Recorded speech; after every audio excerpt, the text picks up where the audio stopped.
अस्सलाम वालेकुम, मैं मुज़म्मिल अवान एक बार फिर आपकी खिदमत में हाजिर हूँ।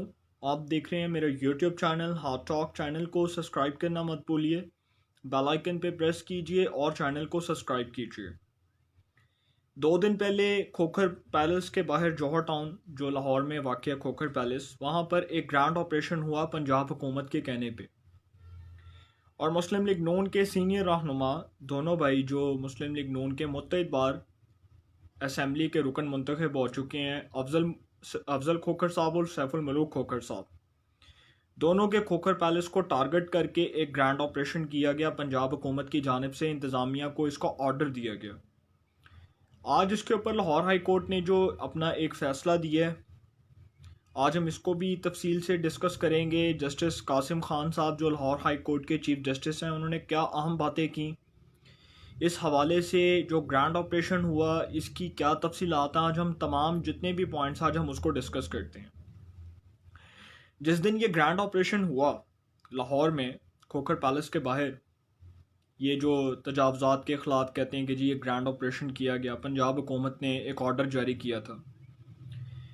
देखें, ये जो खोखर पैलेस है इसको टारगेट करने का जो मेन मकसद है वो लाहौर का जलसा था। वो लाहौर का जलसा जिसमें मुस्लिम लीग नून ने पाकिस्तान डेमोक्रेटिक मूवमेंट के साथ मिलके जो अपोजिशन ने एक पाकिस्तान डेमोक्रेटिक मूवमेंट बनाई है, उसमें एक खोखर बरादरान का एक बड़ा रोल था लाहौर के जलसे में। कि उन्होंने कहते हैं कि जी सबसे ज़्यादा पैसा भी लगाया, उन्होंने लाहौर में जो जलसे के इंतज़ामात थे वो खुद किए। एक लिहाज से तो जो लोग हैं वो इसको ये रंग दे रहे हैं कि जी खोखर बरादरान को इस वजह से टारगेट किया गया। जो आज फैक्ट्स हैं आज हम उसके ऊपर बात करते हैं कि जी जो आज फैक्ट्स हैं वो असल में हकीकत क्या है। देखिए, हकीकत जो है वो ये है कि जो ग्रैंड ऑपरेशन था उसका हदफ जो है वो खोखर पैलेस भी था और खोखर बरादरान भी थे।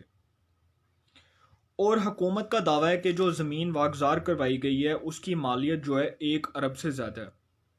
जो पंजाब हुकूमत का जो है इसके ऊपर एक जवाब आया।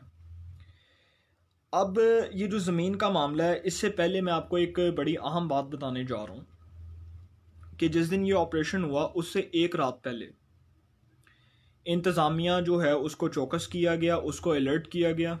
और जो पंजाब पुलिस है उसको भी इस बारे में इन्फॉर्म कर दिया गया था कि कल ऑपरेशन होना है, कल खोखर पैलेस जो है उसकी दीवारों को मस्मार करना है। जो कब्ज़ा है, जहाँ जहाँ पर कब्ज़ा है उस जगह को हमने जो है गिरा देना है।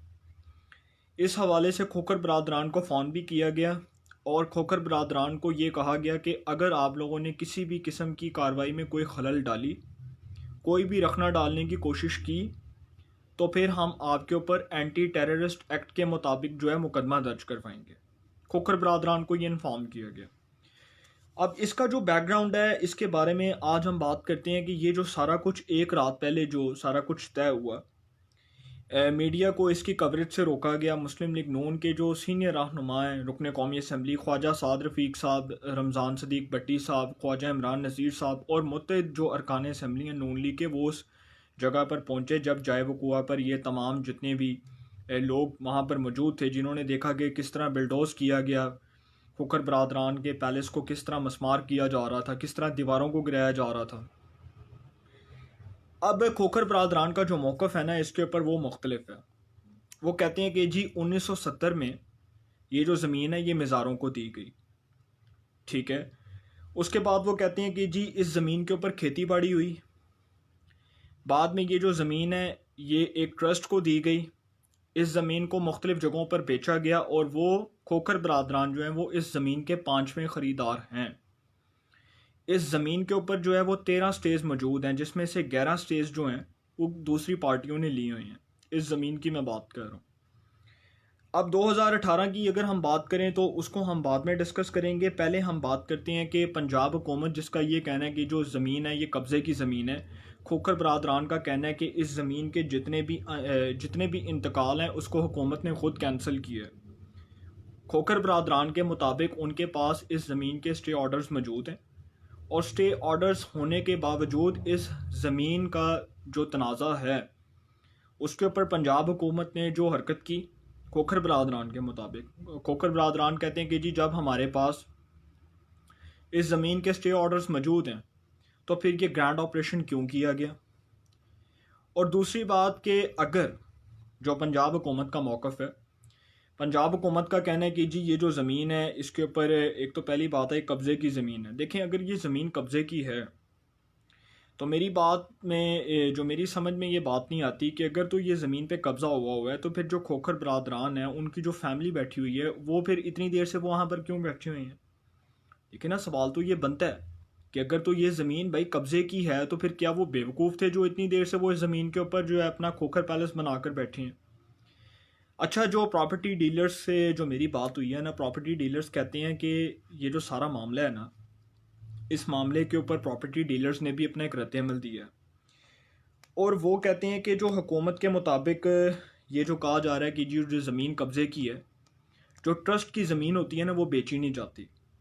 हाँ, अगर कोई कब्ज़ा है इस ज़मीन के ऊपर उनके मुताबिक, हुकूमत के मुताबिक, तो फिर जो है इस जगह को फिल फोर्स सील कर दिया जाएगा। जहाँ पर अगर कोई घर बनाया गया, कोई प्लाज़ा बनाया गया, कोई बिल्डिंग बनाई गई है, कुछ भी बनाया गया, प्रॉपर्टी डीलर्स के मुताबिक जो है ट्रस्ट की ज़मीन बेची नहीं जा सकती। एक बात। दूसरी बात कि ये जो इनका मौक़िफ़ है हुकूमत का कि ये जो ज़मीन है इसके ऊपर कब्ज़ा हुआ था।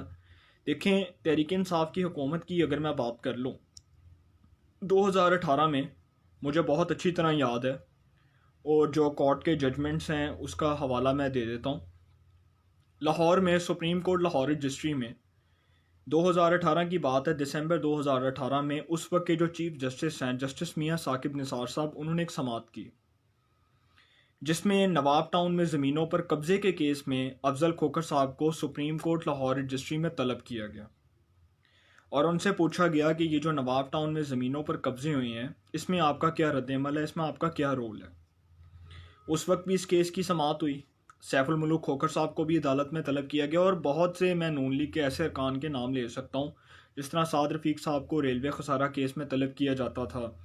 उसके बाद इसहाक डार साहब के ख़िलाफ़, नवाज शरीफ साहब के ख़िलाफ़ मुत्तइद केसेस चल रहे थे। उस वक्त साकिब निसार साहब जो हैं उनका उस वक्त एक तोती बोल रहा था, क्योंकि वो जिस तरह माशाल्लाह प्रोसीडिंग्स हो रही थी केसेस की, वो इल्ला माशाल्लाह, उसके ऊपर तो आज हम बात नहीं करेंगे।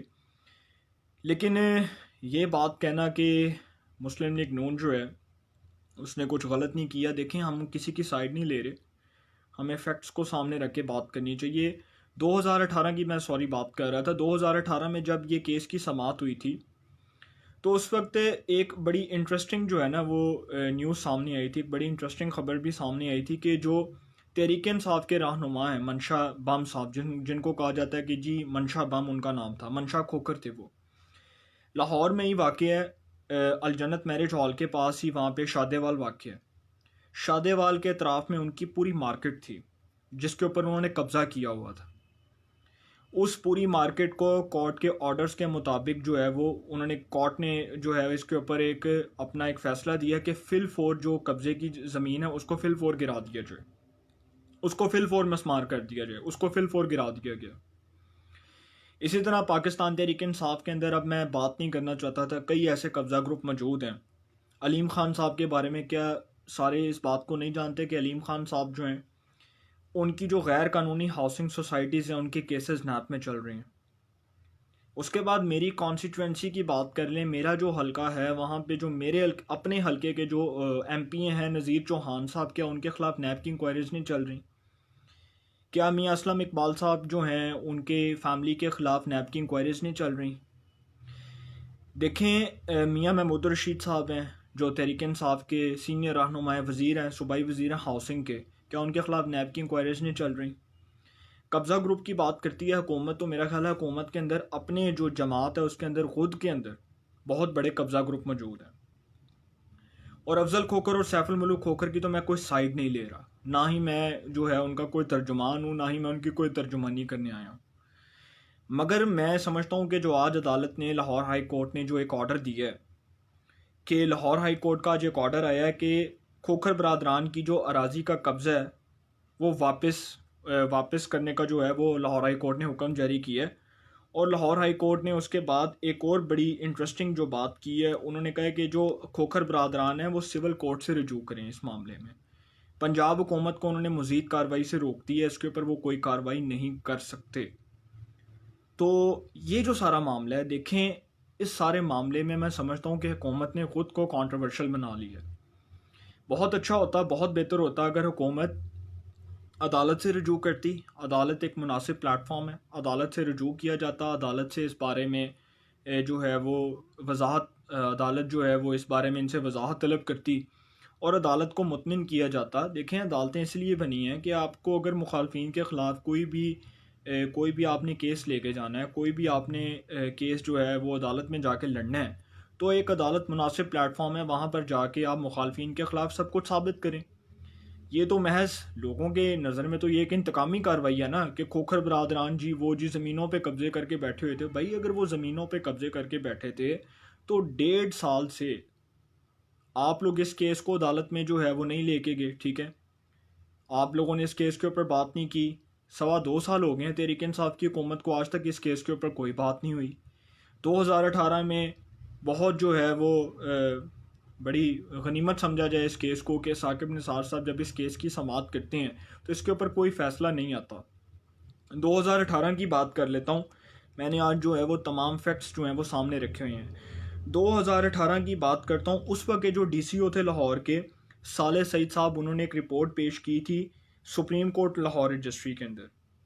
जो खोखर बरादरान के मुताबिक जो उनका मौक़िफ़ है, वो कहते हैं कि जी हमें इस रिपोर्ट के मुताबिक टोटल क्लियरेंस मिल गई थी, कोई हमारे ख़िलाफ़ जो है वो चार्जशीट सामने नहीं आई, कोई करप्शन के सबूत सामने नहीं आए। ये तमाम जितने भी पॉइंट्स हैं, मैं इसको इसलिए डिस्कस कर रहा हूँ क्योंकि जितने भी फैक्ट्स जो मैंने इकट्ठे किए हैं, जो मैंने उस जगह का जाए वकूआ का जाके दौरा किया है, जो मैंने लोगों की वहाँ पे मालूमात ली हैं, उसके बाद मैं समझता हूँ कि जो मेरा अपना पॉइंट ऑफ व्यू है मैं उसको आवाम के सामने रखूँ, अपने व्यूअर्स के सामने रखूँ, ताकि उसके ऊपर कोई जो है वो मेरे रद्द-ए-अमल को कोई समझा जा सके, या मेरे रद्द-ए-अमल के ऊपर जो है वो अगर कोई समझता है कि मेरा कोई ना कोई पॉइंट मिस है तो उसको कोई कमेंट्स में उसको पेश कर सकता है, कोई इसको बहुत अच्छे तरीके से हाईलाइट भी कर सकता है। अब आने वाले दिनों में ये बात भी सामने आ रही है और मैं बड़े वसूख के साथ ये बात करने जा रहा हूँ, मैं कोई झूठ नहीं बोल रहा, मैं फैक्ट्स के साथ, एविडेंस के साथ ये बात करने जा रहा हूँ कि मुस्लिम लीग नून के आने वाले दिनों में मुस्लिम लीग नून के कुछ रहनुमाओं के ख़िलाफ़ एंटी करप्शन को और FIA को मुतहरिक कर दिया गया, जिसके अंदर इंजीनियर खुरम दस्तगीर साहब हैं, मुस्लिम लीग नून के सीनियर रहनुमा जिनका गुजरांवाला से ताल्लुक़ है। मियाँ जवेद लतीफ़ साहब तो खैर एक बहुत बड़े रिडार के ऊपर हैं, नैब के रिडार के ऊपर भी हैं, FIA के एंटी करप्शन के रिडार के ऊपर भी हैं, जिनका शेखुपुरा से ताल्लुक़ है। उसके बाद मुस्लिम लीग नून लाहौर के एक बड़े सीनियर रहनुमा है, बड़ा तगड़ा ग्रुप है लाहौर का, अलहाज शेख रुएल असगर साहब, जो मुस्लिम लीग नून के रुकने कौमी असम्बली हैं, उनके ख़िलाफ़ भी इस वक्त कार्रवाई होने लगी है, उनके ख़िलाफ़ भी कार्रवाई का आगाज़ हो चुका है। दरोगे वाला में उनकी एक सनी बिस्किट्स फैक्ट्री है, सनी बिस्किट के नाम से एक फैक्ट्री है वहाँ पे कायम है दरोगे वाला में, उसके ख़िलाफ़ जो है वो एंटी करप्शन को मुतहरिक कर दिया गया कि किसी भी वक्त जो है एक केस बना दिया जाएगा और कहा जाएगा कि जी इन्होंने भी अफजल खोखर की तरह जो है वो ज़मीन के ऊपर कब्ज़ा किया हुआ है। देखें, ये जो रविश चल पड़ी है ना, इस रविश के साथ साथ मैं एक बात बड़े वसूख के साथ करने जा रहा हूँ। मुझे ये बात करते कोई शर्मिंदगी नहीं है, कोई मलाल नहीं है कि अगर ये सिलसिला ऐसे चल पड़ा तो बदकिस्मती के साथ लोग मुशर्रफ का दौर भी भूल जाएंगे। मुशर्रफ के दौर में, बदतरीन आमरीत के दौर में, अफजल खोखर साहब जो हैं वो 2002 में मेंबर थे पंजाब असम्बली के। एक बदतरीन दौर था, सबको मालूम है कि नून लीग को किस तरह टारगेट किया जाता था, तमीना दौलताना के ख़िलाफ़ किस तरह केसेस बनाए गए, जावेद हाशमी के ख़िलाफ़ किस तरह केसेस बनाए गए, साद रफ़ीक के ख़िलाफ़ किस तरह केसेस बनाए गए, परवेज़ रशीद के ख़िलाफ़, ख्वाजा आसिफ के ख़िलाफ़, शहबाज शरीफ और नवाज शरीफ के साथ क्या सलूक होता रहा, राना सनाउल्लाह साहब के साथ क्या सलूक होता रहा। ये तमाम चीज़ें जो हैं ये किसी से ढकी छुपी नहीं है।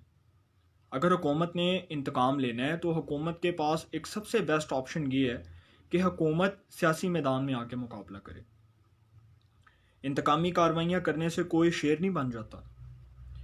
शेर बंदा तब तक नहीं बनता जब तक वो अमली तौर पर यह साबित नहीं कर देता कि हाँ भाई ये मॉरली करप्ट है, इसने करप्शन की है। मैं किसी की साइड नहीं ले रहा, मैं फिर बात कर दूं कि अगर इन्होंने कौम का पैसा खाया, अगर इन्होंने चोरी की है, अगर इन्होंने कौम को लूटा है, तो फिर आप इनके ख़िलाफ़ अदालतों में जाएं, अदालतों में साबित करें इन चीज़ों को। ये जितनी भी आज हमने बातें की हैं ये मेरे ख़्याल में बहुत हैं। इंशाल्लाह इसके ऊपर जो आने वाले दिनों में जो प्रोसीडिंग्स होंगी, जिस तरह आने वाले दिनों में इसके ऊपर मज़ीद डेवलपमेंट्स होंगी, इसके बाद फिर इस केस को डिस्कस किया जाएगा और इंशाल्लाह इसके ऊपर जो है मज़ीद जो है तबसरे और तज्ज़िये जारी रहेंगे।